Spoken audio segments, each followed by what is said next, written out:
Né en 1998 dans les rues d'Abidjan, sans un rond en poche, sans contact, juste un micro et un rêve qui brûle dans le cœur. Abdoul Bakayoko, alias Imra, commence dans l'ombre, avec un petit groupe d'école, SBS, à rapper ses galères en ouchi hardcore. La rue, la hargne, la survie, c'est son texte, son flow brut comme un coup de poing. Personne ne parie sur lui, personne, et pourtant, regardez-le aujourd'hui. Double platine pour jeunes et riches, des hits comme Banger et Vêtements qui font trembler l'Afrique, et hier soir, le 1er octobre 2025, il explose la scène du Cabaret Sauvage à Paris.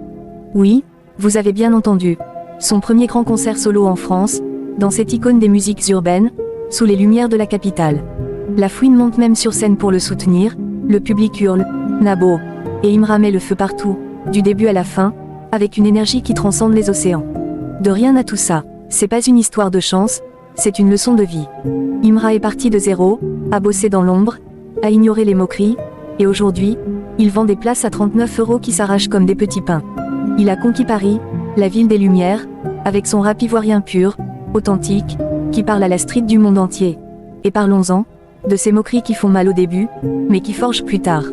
Souvenez-vous de Didi B, le grand frère du rap ivoirien, le shogun qui régnait déjà. À l'époque, Imra, inconnu, tend la main pour un feat, un soutien. Mais Didi, pris dans son ascension fulgurante vers Paris, le néglige. Il m'a ignoré quand j'en avais le plus besoin, avoue Imra lui-même lors de son concert d'Abidjan en décembre dernier. Ça pique, ça crée des beffs, des clashs qui enflamment la toile, des menaces de fans, des freestyles assassins, des rivalités qui divisent les camps. Didi B, avec son palmarès, son rôle de mentor, répond, c'est bien pour le rap ivoire, ça montre qu'on est en tête. Mais où est Didi aujourd'hui? Mais Imra est là, à remplir le Cabaret Sauvage, à exporter notre son ivoirien comme jamais, à prouver que la négligence d'hier n'empêche pas la gloire de demain.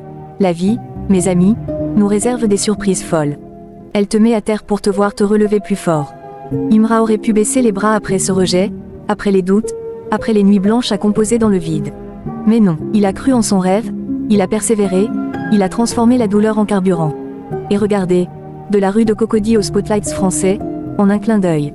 C'est pas magique, c'est du travail, de la foi, et une pincée de cette hargne ivoirienne qu'on a tous en nous. Alors, à vous tous qui m'écoutez ce soir, croyez en vos rêves. Peu importe d'où vous partez, un ghetto, une chambre d'étudiant, un job précaire. Ne laissez personne vous négliger, vous moquer, vous dire que c'est impossible.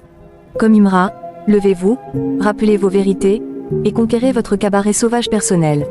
La vie est pleine de twists, celui qui te ferme une porte t'ouvre un stade. Ne baissez jamais les bras, croyez en vous, en votre flow unique, parce